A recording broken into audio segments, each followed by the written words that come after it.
The mornings in early 1800s, Liverpool rose slowly, drifting into the day with a softness that felt almost dreamlike.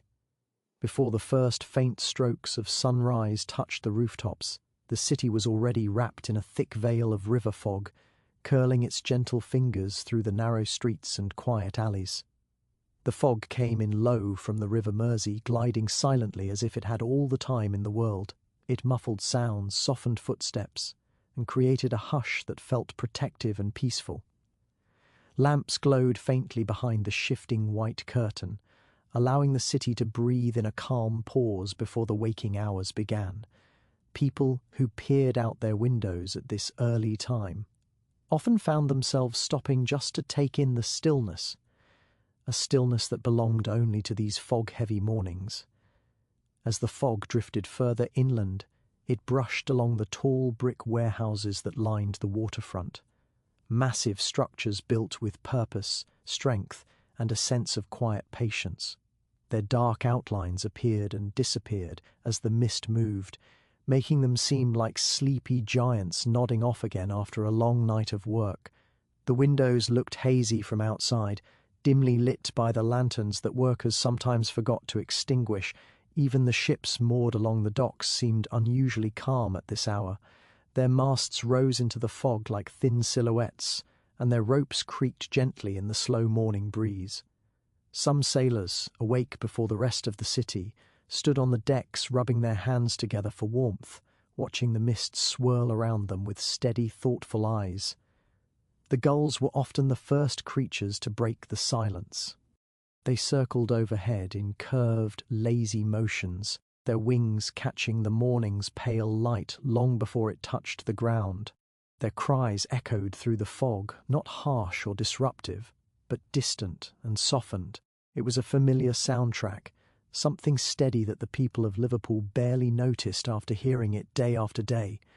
These birds were part of the rhythm of the port, greeting each dawn with their raspy, wandering calls. Below them, the gentle motion of the river created little sloshes along the edges of boats and stone walls, a sound that blended easily into the quiet atmosphere. Inside small houses near the waterfront, families stirred slowly into wakefulness. Most homes were modest, built close together, their brick walls holding on to the coolness of night. Parents would rise first, lighting small lamps or coaxing warm flames from the hearth. The golden glow filled the rooms softly, chasing away the last shadows. Children woke to the muffled sounds of the outside world, a distant creak of a ship's pulleys, a gull calling, the faint clatter of someone preparing early morning goods for the market. Many wrapped themselves in blankets for a moment longer, listening to the fog-softened city, letting the day approach them gently rather than rushing into it. Some people in the city made the fog part of their daily routine. Early bakers stepped into it with practiced familiarity, carrying warm loaves from their ovens to small wooden stalls. The warmth from the bread curled upward into the cold air like a comforting sigh. Their footsteps moved carefully along the damp cobblestones, avoiding puddles left from the night's moisture. Nearby, stable hands led horses out to begin preparing carts, their breath puffing out in little white clouds. The horses snorted softly, shaking their manes as if the fog tickled their noses. Everything awakened in simple, peaceful motions, nothing hurried, nothing loud. Even the dock workers, who faced long, laborious days, approached the morning in a quiet manner during these fog-wrapped hours. Some arrived early to sit near the water's edge, warming their hands around tin mugs filled with weak tea. They talked in low voices, speaking about weather, schedules, or small family matters. These conversations were gentle, almost confidential, carried along the fog as though the mist itself agreed to keep their words safe. The workers knew that once the fog lifted, the docks would roar with noise and movement, so they held on to these early moments with a kind of quiet appreciation. It was their pocket of calm before the day unfolded fully. Along the piers, the ships themselves added to the calm atmosphere. Their wooden sides were cool with dew, and their decks still carried the chill of the night. Sailcloths fluttered softly, reacting to the smallest breeze. From inside small cabins, faint lantern light glowed, revealing silhouettes of sailors preparing for the day. Some cleaned tools, others checked ropes or knotted nets. Every motion was slow and purposeful, as if they too wished to savour the gentle opening of the morning. This peaceful preparation was far different from the energy that would arrive later, when the ships would welcome cargoes and crowds. The fog also carried with it a subtle scent, the briny smell of the river, mixed with traces of damp wood, salt, and distant spices that lingered from ships unloading goods the day before. These scents created a unique fragrance that belonged only to Liverpool's docks, a smell that residents could identify instantly without needing to think about it. Even visitors often paused just to breathe it in, sensing something quietly extraordinary in the blend. The atmosphere seemed to invite reflection, encouraging anyone present to observe how the city held on to both its familiarity and its constant motion toward growth. As the morning progressed, small changes in the light began to appear. The fog grew thinner in places, revealing more details of the waterfront. Lamps that once glowed like small stars now grew pale under the strengthening sky. Footsteps became clearer on the stone walkways, colours sharpened, the dark red of warehouse bricks, the soft brown of wooden crates stacked neatly near loading zones, and the gentle shimmer of the river catching the first hints of sunlight. But even as the fog started to lift, it did so slowly, giving the city time to adjust, like someone waking from a long and peaceful dream. Although the day eventually brightened, the memory of the fog lingered throughout the morning. People carried that early calm with them as they worked, walked, or prepared for their tasks. The gentle hush of the fog had a way of settling into their thoughts, making the city feel grounded and steady. For Liverpool in the early 1800s, these fog-filled dawns were more than simple weather. They were a quiet tradition, a comforting ritual that greeted the city each day with softness and familiarity. Wrapped in the mist, the city always woke slowly, patiently, and peacefully, ready to step into whatever the day might bring. The docks of early 1800s Liverpool held a quiet sense of expectation each morning as the fog slowly drifted away from the river. As the haze thinned, shapes began to appear, first faint shadows, then clearer outlines, until finally the proud silhouettes of ships came fully into view. These vessels arrived from distant places across the oceans, each one carrying not only goods but pieces of the world far beyond the city's shore. Their tall masts seemed to stretch endlessly upward, catching the early light, while their hulls rested peacefully against the wooden piers. There was something comforting in the way they settled into the harbour, as if finding a moment of rest after weeks at sea.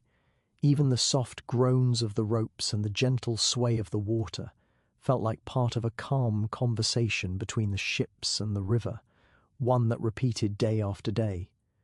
Some ships were wide and sturdy, built for long, steady journeys through unpredictable waters. Wood bore the marks of storms and sunshine, carrying memories of faraway coastlines.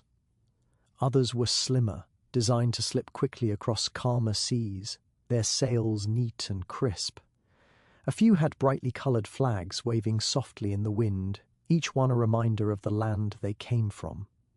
These flags caught the attention of anyone passing by, their colours moving gracefully above the stillness of the docks. There was something quietly fascinating about watching them flutter, like gentle stories being told without words. As the sun rose higher, the details of these ships became clearer. The ropes tightly wound around posts, the nets bundled near the bow, the faint layer of salt clinging to the sides. All of it reflected the long journey. Ease they had taken. On some decks, barrels were neatly arranged in rows, waiting to be unloaded. On others, crates were tied down securely, each stamped or painted with symbols that hinted at their contents. A crate marked with a faded palm tree, a barrel decorated with swirling letters from distant alphabets or bundles wrapped in woven fabrics. Each item suggested a place someone in the city might never see, but could imagine just a little through these small hints. The sailors who arrived with the ships moved calmly about their tasks as the city's day began. Many of them were used to the soft transition from sea to land and seemed to appreciate the peaceful early hours. They stretched stiff arms, cleaned their decks, or leaned against the railings with thoughtful expressions. Their clothes were often simple and warm, loose shirts, heavy boots, and weathered coats that carried traces of the sea's salt. Some had scarves wrapped around their necks, faded by the sun and wind. Their hands were strong, marked by rope burns and the steady work of adjusting sails. Yet their movements in these quiet hours were gentle and unhurried. When sailors stepped onto the docks, they did so in easy strides, as though adjusting slowly from the constant motion of the waves beneath them. Some greeted the dock workers with friendly nods, exchanging a few quiet words about the weather or the length of the journey. Others simply paused and took a moment to breathe the still morning air.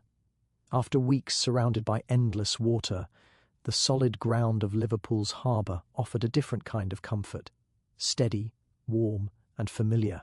The scent of the river mixed with the distant smell of freshly baked bee, red from the town, creating a soothing combination that many found grounding. The goods carried by these ships were just as varied as the vessels themselves.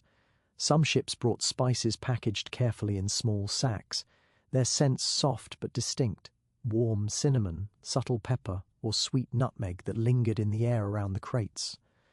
Other ships carried rolls of fabric from distant regions, dyed in calm shades of blue, green, or deep red. When the workers lifted them from the ships, the fabric seemed to catch the gentle morning breeze and move as if remembering the winds that had carried them across the sea. There were also ships that arrived with fruits packed in straw, their skins still slightly cool from the long journey. These fruits carried delicate scents that felt unusual and exciting to the people of the city, yet soothing in their own way. Some vessels brought wood from forests far away, smooth, pale timber or darker, polished pieces with natural patterns running through them like quiet streams. These materials felt solid and reassuring under the workers' hands. Others arrived with pottery, arranged carefully in straw-lined boxes to protect their fragile surfaces. Each bowl, jug, or plate had been shaped and painted by hands on the other side of the world, carrying tiny traces of the place where it was made. The workers handled them slowly, aware of the care that had gone into them, the journey they had survived, and the calm beauty they carried. Even the sounds of the ships added to the gentle atmosphere of the docks, the soft flapping of sails, the distant calls of sailors speaking calmly to one another, and the rhythmic creak of wood settling after a long voyage. All these sounds blended with the soft rush of the river's water. Nothing about the early hours felt hurried. Each ship arrived with a kind of quiet dignity, as if taking its time to settle into the harbour, allowing the city to absorb its presence gradually. The workers, traders, and sailors seemed to understand this rhythm. They moved with patience, matching their pace to the easy tempo set by the river, and the ships themselves. These vessels brought more than items. They carried traces of cultures, climates, and stories from the places they had left behind. A ship that smelled faintly of citrus hinted at warmer shores. Another that arrived with wooden carvings or woven baskets suggested distant forests or sunlit villages. Liverpool, though firmly rooted along the Mersey, felt connected to the world through these gentle arrivals. Residents who came to the docks often found themselves imagining faraway landscapes, guided by simple details, the colours of fabrics, the shapes of pottery, or the faint scents drifting from crates, in the stillness of the morning. With the river moving quietly and the sky gradually brightening, the ships rested like peaceful travellers. Some had sailed through storms, others through long stretches of calm sea, but all found the same gentle welcome as they reached Liverpool's harbour. The city accepted them with a quiet warmth, weaving their presence into the rhythm of daily life. And so each ship, whether grand or modest, became part of a simple, steady pattern, arriving softly, settling calmly and bringing with it a small piece of the wide world, carried across the gentle movement of the sea. When the fog finally thinned enough for the day, light to settle comfortably over the docks of early 1800s Liverpool, the quiet softness of dawn gently gave way to a different kind of rhythm. It wasn't abrupt or overwhelming, rather, it unfolded gradually, like a calm pulse growing steadily stronger. The city did not leap into activity, it eased into it, the same way a heart begins beating faster once the day truly begins. The docks were the first place to feel this shift. One sound at a time, one motion after another, the harbour awakened not with noise but with a deep and steady heartbeat that shaped the flow of the entire morning. The first notes of this rhythm came from the workers who moved with practiced familiarity through the wide walkways. Their boots tapped along the wooden planks, creating a soft but consistent pattern. Each step was purposeful yet relaxed, reflecting their understanding of the dock's morning pace. As they walked, they spoke in low voices, exchanging simple greetings or small comments about the weather. Only a few words here and there drifted through the cool air, blending naturally with the creak of ropes and the gentle splash of water brushing against the harbour walls. Soon after, the docks began to fill with the steady thud of crates being lifted and lowered. Workers arranged them with care, not rushing but not lingering unnecessarily either. Wooden boxes brushed against one another with soft, hollow knocks. Ropes tightened with faint groans as pulleys raised heavier loads. These sounds layered together in an easy, repeated pattern, creating a rhythm that felt familiar to anyone who lived or worked near the waterfront. Even the ships seemed to respond, their masts swaying slightly as though adjusting to the tempo of the morning. A bit farther along the docks, the voices of traders added a different texture to the atmosphere. They didn't shout in anger or urgency, but rather projected their voices with confidence, as though calling across a friendly distance. Their tones rose and fell in smooth waves. One called out the price of a crate of spices, another discussed the quality of fabrics with a potential buyer, while a few leaned on barrels making lists in small notebooks. Their voices weren't harsh. They were energetic yet controlled, blending naturally with the wooden thuds and metallic clinks around them.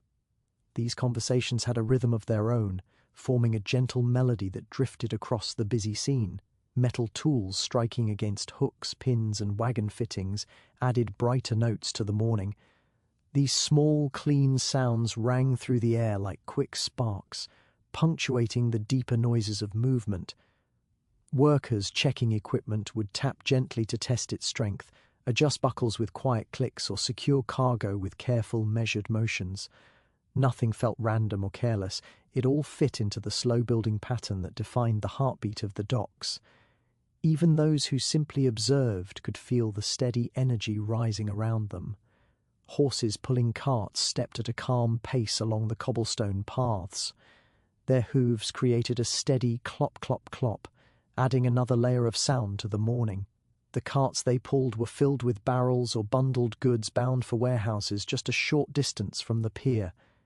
As the wheels moved across the stones, they made a soft rolling sound that carried gently across the open space. Drivers guide their horses with relaxed hands, speaking to them occasionally in soft, reassuring tones. The animals, strong and patient, responded with calm confidence, fitting naturally into the morning rhythm. The workers unloading goods coordinated themselves with an unspoken understanding. One person lifted, another steadied, a third stepped forward at the right moment to carry the crate to its next destination. Their movements formed a quiet flow across the docks. The work was not easy, but the workers moved with a practiced ease, as though the docks themselves guided their pace. When a crate was heavier than expected, two workers would step forward together without needing to exchange a single word. These small acts of cooperation gave the morning a sense of harmony, the kind that came from people who understood each other through years of working side by side. Near the edge of the harbour, fishermen returned with their early catch, adding subtle scents of river salt and fresh fish to the atmosphere. They set their baskets down gently, not wanting to disturb the calm flow of the morning. Their nets made soft, rustling sounds as they folded them neatly, shaking out stray droplets of water that sparkled briefly in the growing light. Some fishermen arranged their catch methodically, lining the fish carefully on wooden tables. Others paused to stretch their backs, taking in the quiet strength of the morning before moving on with their tasks. Children who ran small errands for traders moved through the space with light steps. They carried rolled papers, small bags, or simple messages, weaving carefully among the workers and carts.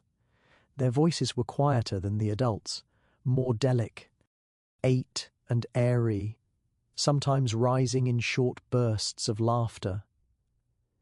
Even their presence added something gentle to the rhythm of the docks, a reminder of life continuing beyond the day's labour.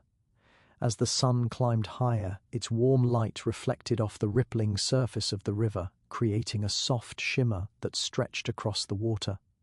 The movement of the river added its own subtle rhythm to the morning, an unhurried rise and fall that matched the easy pace of the docks. The water brushed gently against the sides of anchored ships, creating a liquid whisper that seemed to soothe the already calm atmosphere. The river's presence grounded the entire scene, reminding everyone that it was the steady companion of their daily work. The smell of damp wood, warm tar, and faint spices drifted through the air, settling comfortably over the working harbour. It was a mix that many people had come to associate with the comfort of routine. The scent didn't distract. Instead, it wrapped around the docks like a familiar blanket, softening even the busiest moments. Workers breathed it in without thought, reminded quietly of the world they belonged to and the steady rhythm that connected them. As the morning continued, the heartbeat of the docks remained steady, strong enough to fill the space, yet gentle enough to maintain the calm tone that defined Liverpool's waterfront in these early hours. Each movement, each sound, and each interaction contributed to this rhythm.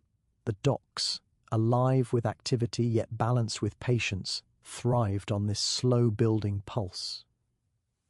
It was a heartbeat that reflected both the strength of the city and the peaceful steadiness of its mornings, offering a comforting idea of how work, life, and community blended easily into one calm rhythm at the start of each day.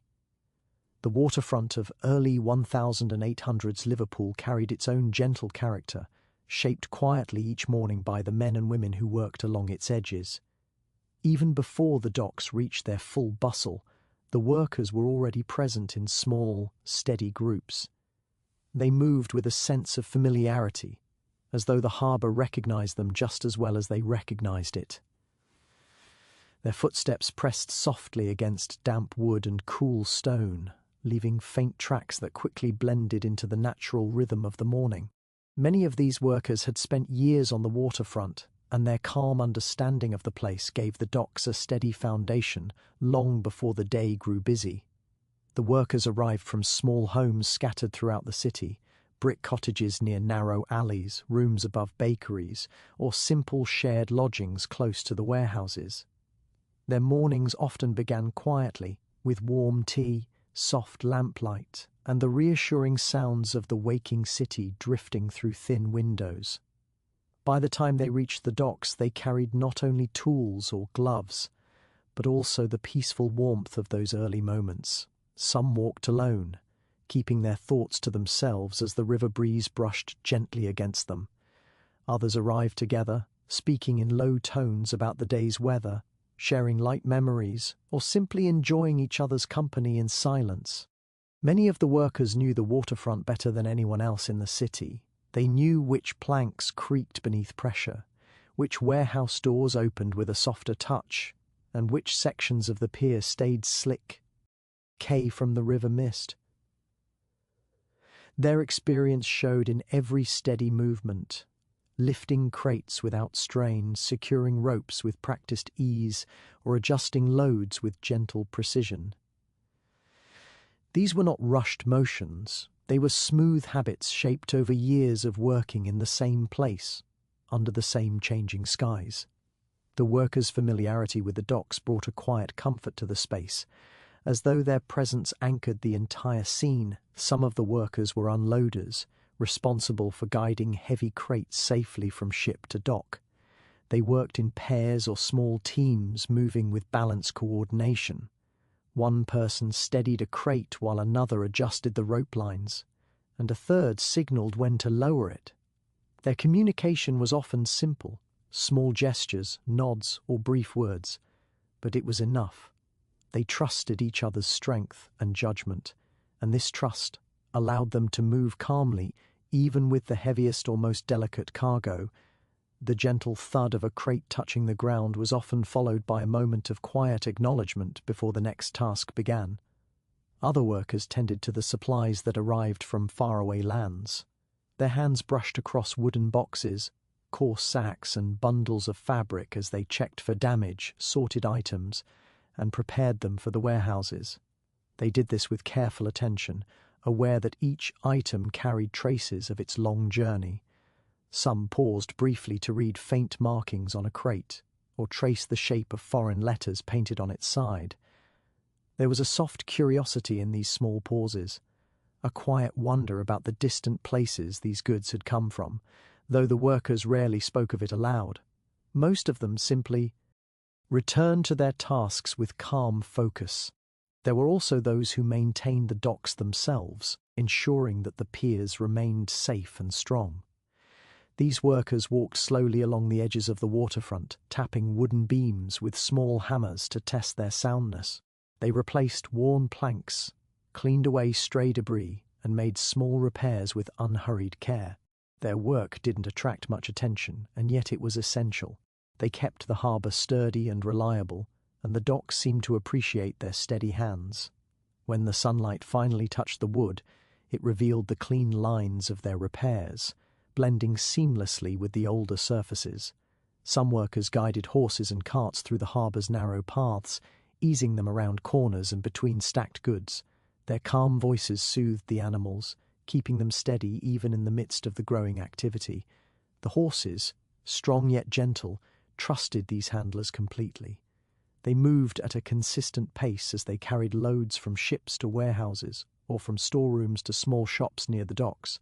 The soft clatter of hooves and the creak of wagon wheels added another layer of rhythm to the morning, one that blended easily with the workers' steady motions. Amid all this activity, small moments of warmth appeared naturally. A worker might share a loaf of warm bread with someone who had arrived early. Another might pause to help a younger hand learn how to tie a knot more securely.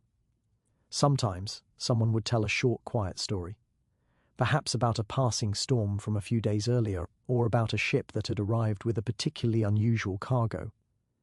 These stories were not grand or dramatic. They were simply gentle pieces of daily life, shared in a tone as calm as the river itself. Laughter occasionally slipped into the air, soft and brief, before the workers returned to their tasks. The waterfront workers carried themselves with a kind of quiet pride. Their tasks were demanding, but they approached them with steady patience rather than hurry. Many of them had grown up watching parents or older siblings work along the same river, learning the rhythm of the docks long before they joined in themselves. Others had arrived from different towns or villages, drawn to the promise of steady work and the comforting routine that the waterfront offered. No matter where they came from, they found a shared connection in the calm unity of their work. Each worker contributed something essential to the harbour's daily rhythm. They did not need recognition or applause. Their satisfaction came from the smooth order they helped create. When a crate was placed exactly where it needed to be, when a cart rolled safely across the pier, or when a deck was cleared with quiet efficiency, there was a small sense of fulfillment in the air. These moments were simple, steady, and reassuring. They reflected the heart of the waterfront, the calm persistence that allowed Liverpool to thrive and grow. As the morning settled into its full rhythm, the workers continued their tasks with the same peaceful discipline. The docks might have grown louder as more people arrived, but the workers maintained their gentle pace, grounding the entire scene.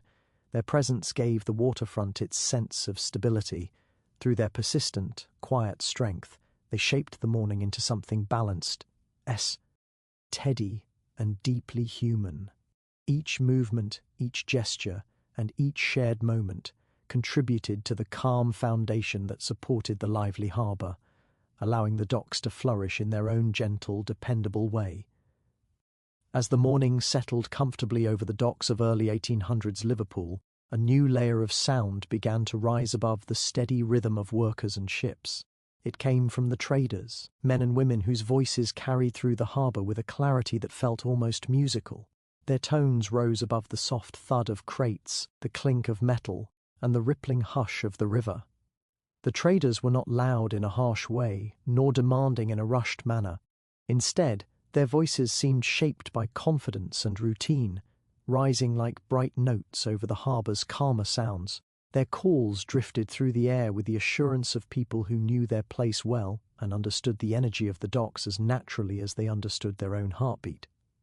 The merchants arrived with small bundles of papers tucked under their arms, ink-stained notebooks, folded cloth sample squares, or small scales hanging from their belts. They came from many corners of the city, walking with easy familiarity along the narrow paths that led to the waterfront. Their clothing varied. Some wore neatly pressed coats, others wore loose shirts with rolled sleeves, and a few wrapped scarves around their necks to keep the river's cool breath from settling into their chest. Yet regardless of appearance, each trader carried the same alert expression, a kind of quiet readiness that suggested they could begin negotiating at any moment. As they stepped onto the docks, their voices began to blend with one another, forming a gentle chorus that rose and fell with the flow of the morning. A trader inspecting a crate of fabrics might call out a question to the ship's officer about where the items came from.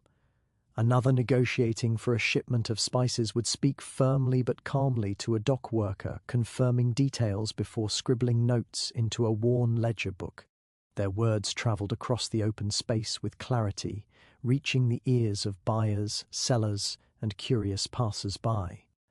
These voices were strong but not demanding, confident but not sharp. They sounded like instruments warming up for the day, creating a thread of bright energy within the calmness of the harbour. Some traders specialised in familiar goods, coarse wool, simple tools, barrels of grain, or stacks of timber. They knew the textures and weights of these items so well that they could judge their quality with a single glance. When they spoke, their tone carried the comfort of familiarity. Conversations unfolded in a steady rhythm, a trader naming a price, a buyer lifting a brow thoughtfully, another comment exchanged, a quiet nod given. The entire process moved with the same calm tempo, never rushed. Even in negotiation, there was a softness to the exchange, as though both sides understood that the harbour welcomed patience. Other traders dealt with more delicate goods, glass bottles that caught the morning light, small pottery pieces wrapped in straw, or bundles of herbs tied with string. With these items, traders handled them with slow, careful movements. They lifted each piece gently, tested its sturdiness, and returned it to its crate with respect. Their voices softened slightly when they greeted the sailors who had carried such fragile items across the sea. They exchanged quiet acknowledgements of the long journey, sometimes smiling lightly before shifting back into business mode. The peacefulness of these moments blended naturally with the growing bustle of the docks. Among the traders were those who handled goods from distant lands. They carried small samples, scraps of brightly dyed fabric, handfuls of dried tea leaves, or tiny sprigs of spices wrapped in paper. When they spoke, their voices sometimes held a hint of wonder, as though they still felt a quiet amazement at how far these items had travelled. They described textures, scents, and origins with calm enthusiasm, sharing small details that encouraged listeners to imagine warm coasts, busy markets, or breezy open fields many miles away. Though their words were simple, they carried a sense of connection between Liverpool and the wider world. Not all communication among traders involved negotiation. Many greeted each other with warmth, exchanging familiar nods and soft laughter. Some took a moment to comment on a new shipment arriving at the docks, while others compared notes on their morning transactions. They leaned against wooden barrels, brushed dust off their sleeves, and discussed everyday matters with ease. These conversations added a friendly hum to the morning's atmosphere, a reminder that even within the business of trade, there existed a sense of shared routine and camaraderie. Their voices rose and fell in a pleasant cadence, adding life without disturbing the gentle mood of the docks. The tools of the traders contributed to the soundscape as well. Metal scales clicked lightly as weights were arranged. Ledger books opened with soft, crisp thuds, their pages filled with careful handwriting. Charcoal pencils scratched steadily, leaving numbers and small marks that reflected each moment of negotiation. Even the rustle of fabric samples brushing against one another created a subtle sound, blending with the gentle breeze that drifted over the water. These small noises, though quiet, added texture to the morning, enriching the calm tapestry of activity at the docks. Sometimes, a trader's voice would rise in a clear call across the harbour, not out of urgency, but to catch the attention of a distant worker or signal the completion of a deal. These calls were brief but carried with strength, echoing softly before fading into the wider harmony of the waterfront. Workers recognized these voices and responded with calm gestures or simple acknowledgements. The interaction between traders and workers formed a pattern that had been repeated countless times yet never lost its steadiness. There were moments when the traders paused, taking a quiet breath as they looked out over the river. The sunlight shimmered gently along the water, creating a tranquil contrast to the activity around them. They watched the ships resting in the harbour, the workers moving steadily across the docks, and the slow drift of morning clouds above the warehouses. These pauses were brief but meaningful, a reminder that even amid the business of trade, the harbour itself held a peaceful presence that grounded everyone who worked along its edge. As the morning continued, the traders maintained their calm but lively presence. Their voices, bright and steady like soft trumpets, guided the flow of negotiation and exchange. They helped shape the rhythm of the docks, adding energy without disturbing the gentle atmosphere that defined the waterfront. Each conversation, each call, and each click of a scale contributed to the harmony of the morning. Through their work and their steady voices, the traders became an essential part of the calm yet vibrant life that unfolded daily along Liverpool's waterfront, adding character and quiet strength to the harbour's growing identity. In the softened glow of an early Liverpool morning, when the sunlight touched the water with a gentle golden hush, the docks seemed to stretch endlessly along the river's edge like a great quiet giant awakening. Although the day had not yet fully risen, the vast sweep of piers, warehouses, and stone paths already carried the feeling of something larger than simple trade or travel. The docks felt like a living, breathing force, something that had woven itself into the spirit of the entire city. Anyone who paused long enough could sense that the water's edge held stories far older than the ships resting beside it. Here, the river had shaped not just the work of men, but their hopes, their choices, and the future of Liverpool itself. For decades, the people who lived near the waterfront had grown used to the rhythm of the tides and the steady pulse of arriving and departing vessels. Each year brought new kinds of ships, sleek ones, heavy ones, towering ones with sails wide as clouds. The river welcomed them all, and in doing so, it stitched Liverpool more tightly into the fabric of the world. Local children would sometimes sit near the pier stones and listen to older relatives describe how the docks had been simpler once. Quieter, almost sleepy. But as the decades passed, the world discovered Liverpool's open door, and the city found itself changing, growing, expanding, breathing in new cultures, new industries, and new identities carried across the waves. The docks did more than just bring goods. They brought ideas. Some ideas arrived in the form of new ways of building ships, new tools to lift crates, or fresh methods for organizing trade. Others came in the laughter of sailors from distant ports, or the quiet, thoughtful conversations between merchants about lands the people of Liverpool might never see. The city, once shaped only by its own traditions, began folding these foreign threads into its daily life. In the markets, one could smell spices that had never been known a generation earlier. In workshops, craftsmen experimented with new materials that arrived tied up in bundles and sealed in wax. Even the music drifting from taverns sometimes carried hints of faraway rhythms, lightly altered by the sea winds.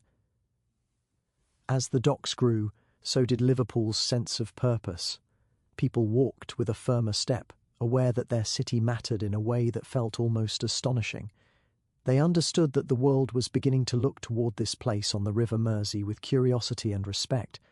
The docks, in their own quiet manner, had placed Liverpool on the global stage, not with trumpets or grand ceremonies, but with daily persistent work, and the people of the city, whether they realized it or not, were part of that slow transformation. The waterfront soon became a place where dreams attached themselves to real opportunity. For the young, it was a ladder waiting to be climbed. A boy might star tea by carrying ropes or sweeping out the warehouses, but with patience he could become a trusted dockhand, or even rise to oversee entire cargo operations. A girl might begin by keeping accounts or helping family businesses near the port, later finding herself managing trade lists, organizing merchant schedules, or helping run flourishing shops that served sailors and traders. Every dream, whether grand or modest, found a foothold in the steady bustle of the docks, and yet, despite the growing complexity of commerce, the docks managed to keep something humble at their core. The city might have swelled in importance, but the waterfront held on to its gentle, familiar rhythm. Even when new warehouses were built or new cranes towered above the planks, the mood remained somehow comforting. Perhaps it was the river's steady presence, always flowing, always murmuring softly against the stones. Or perhaps it was the way generations of families worked side by side, grandparents sharing memories while children learned their first lessons about trade and tides. Some evenings, after the last cargo had been stored away, the docks would settle into a peaceful stillness that felt almost tender. Lamps glowed along the pathways, their reflections shimmering gently on the darkened water. Workers paused to rest on crates or lean against railings, their voices quiet now, their laughter softer, shaped by fatigue but also by a shared sense of accomplishment. Ships creaked softly as they rocked in the mild breeze, as if whispering to one another about the journeys they had made. It was during these calm hours that the city's deep connection to the docks could be felt most clearly, as if the heartbeat that pulsed through Liverpool's streets had begun here, at the water's edge. Many believed that the river itself blessed the city with its fortune. There was a kind of patience, a kind of wisdom in the slow-moving currents. People often felt soothed simply by watching the tide rise and fall, as though the water reassured them that everything had a natural rhythm, a time for noise and labour, and a time for quiet reflection. Old sailors would sometimes stand on the pier with their hands behind their backs, gazing out across the water, remembering earlier years when the docks were smaller but held the same promise. They spoke of the river as though it were an old friend, one who had shared storms, delivered opportunities, and faithfully welcomed them home after long voyages. As Liverpool continued to grow, the docks became the heart of its identity, not through force or grand design, but through the steady accumulation of everyday moments. A crate lifted, a rope tied, a ship repaired, a letter sent home, a hug shared after months apart. The docks made space for all of it. They held the labour of workers, the ambitions of merchants, the curiosity of travellers, and the memories of families who had lived by the river for generations. Each plank, each stone pathway, each warehouse wall carried a tiny piece of someone's story. In time, people began to understand that the waterfront was not just a place of business, it was a reflection of who they were becoming. Liverpool had become a city shaped by openness, open to trade, open to strangers, open to the movement of the world beyond its shores. The docks did not shout this truth. They did not boast. They simply continued to welcome me whatever the tide carried in, day after day, year after year. And so, under the calming wash of evening light or the soft embrace of morning fog, the docks stood quiet but strong, anchoring the city not only in commerce but in identity, memory, and quiet pride. Through storms and calm waters, through years of hardship and years of prosperity, they shaped Liverpool just as surely as the river shaped the shore. And in return, the people cherished the docks as a familiar, dependable companion, one that whispered stories of distant worlds, offered endless possibilities, and held the steady heartbeat of a city that grew with every tide. As the sun dipped lower toward the horizon, the docks of early 1800s Liverpool began to change their mood. The golden glow of afternoon softened into a warm, muted amber, brushing the surface of the river in long, slow reflections. The water, which had carried the morning's soft ripples and the steady clatter of busy work, now seemed to calm itself with deliberate patience. Ships floated quietly along the piers, their sails drawn in and ropes coiled neatly on deck. Even the warehouses, which had echoed all day with footsteps, shouts, and soft laughter, now rested under the gentle dimming of the sky. There was a hush to the waterfront that felt intentional, like the city itself was taking a deep breath at the end of its long day. Workers moved with a slower pace, carrying the last crates and tying off ropes with careful precision. Their hands, steady throughout the day, now traced familiar motions with a quieter rhythm. Small conversations drifted lightly through the air, soft enough to blend with the gentle lap of the river against the wooden piers. Some paused to glance at the water, noting the reflection of the sun melting into orange and pink streaks across the surface. Others adjusted the covers of cargo already stowed for the night, ensuring each item rested safely and undisturbed until morning. Even these simple actions carried a sense of calm attentiveness, as though the city itself encouraged a slower, reflective pace after a day of labour. The merchants and traders who had guided the flow of goods and conversations throughout the morning and afternoon began closing their ledgers and folding the papers they had been using.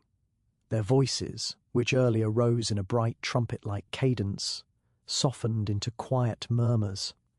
Some called softly to the dock workers, confirming that all items were secure before departing. Others lingered near the piers for a moment longer, watching the stillness settle over the water. Their gestures were deliberate, measured, and relaxed, a gentle punctuation to a day filled with careful negotiation, assessment, and observation. Lanterns were lit along the docks, casting small, glowing circles of light that reflected in the rippling water. Their warmth broke through the growing shadows without disturbing the overall serenity. The amber flicker danced lightly across wooden beams and stone walkways, highlighting the textures of the piers in a soft, steady rhythm. The glow illuminated the figures of workers walking home, silhouetted against the soft light, their movements calm and unhurried. Even the ships took on a new character under the lanterns, their edges softened, their colours subdued, and their presence transformed into quiet, steadfast companions resting for the night. The river itself seemed to deepen in tone as the evening progressed. Gentle waves lapped against the ships and piers with a soothing rhythm, echoing faintly in the ears of anyone walking along the waterfront. Occasionally a gull called softly from above, its voice muted compared to the daytime chorus. The breeze carried a light, cool scent, tinged with salt water and the faint memory of spices, wood, and the river's natural freshness. It drifted through the streets and alleys, reaching the nearby cottages and homes, carrying the day's quiet conclusion to every doorstep. Even those who had not visited the docks could feel the calm settling over the city, wrapped in the soft aroma and sounds of the river at night. Fishermen and sailors finished their small tasks, coiling nets and securing last-minute lines before retreating to the warmth of their homes or ship cabins.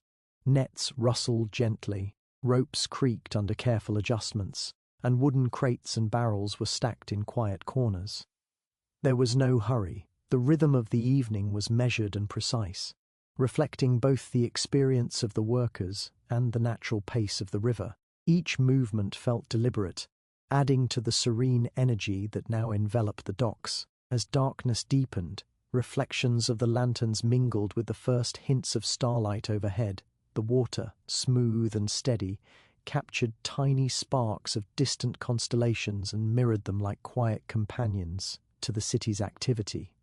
From the piers, one could see the river stretching far beyond the city, dark and calm, connecting Liverpool to the wider world. There was a comforting permanence in this view, a sense that the river, the docks, and the city had existed in harmony for generations, carrying daily life and distant possibilities together in a gentle balance. Even the small noises of the evening contributed to the peaceful atmosphere. A rope sliding slightly along a mast, a soft thud of a crate settling into place, the occasional creak of wood adjusting to the cooling air. All of it blended into a subtle symphony of closure. No sound was abrupt or harsh. Every note fit seamlessly with the slow pulse of the river and the calm progression of evening. It was a rhythm that reminded anyone nearby that the city had worked hard, grown steadily, and now could rest safely until morning. The people who lingered on the waterfront seemed to absorb this calm quietly. Some stood still, leaning against railings, watching lanterns flicker, and ships sway slightly in the gentle tide. Others walked home slowly, letting the soft atmosphere settle around them. Families, children, and neighbours exchanged short, friendly words in low tones, a final touch to the day's conversation. Laughter and speech were subdued, softened by the weight of the day's labour and the natural quiet that fell over the river. The waterfront, bustling and lively only hours before, now exuded a tranquil dignity that reflected the life it had carried from dawn to dusk. By the time night fully claimed the river, the docks rested in a profound stillness. Ships were secured, warehouses quiet, and the water rippled faintly beneath the moon's pale glow. The day's heartbeat, steady and strong, slowed to a peaceful murmur. Lanterns glimmered faintly, shadows stretched long, and the city's pulse carried a gentle satisfaction. Even as the lights dimmed and most people returned to their homes, the river held a calm memory of the day's work, the rhythm of labour, exchange, and human connection echoing quietly across the water. Liverpool slept under the watchful eye of the Mersey, and though the docks were empty of movement, they remained alive in memory and presence. The water, the piers, the warehouses, and the ships all waited patiently for the dawn to return. And so, with the last sigh of sunlight fading and the soft hush of the evening settling over the city, the docks and the river carried a quiet promise that life, steady and enduring, would continue with the same calm, deliberate rhythm tomorrow and for many days to come.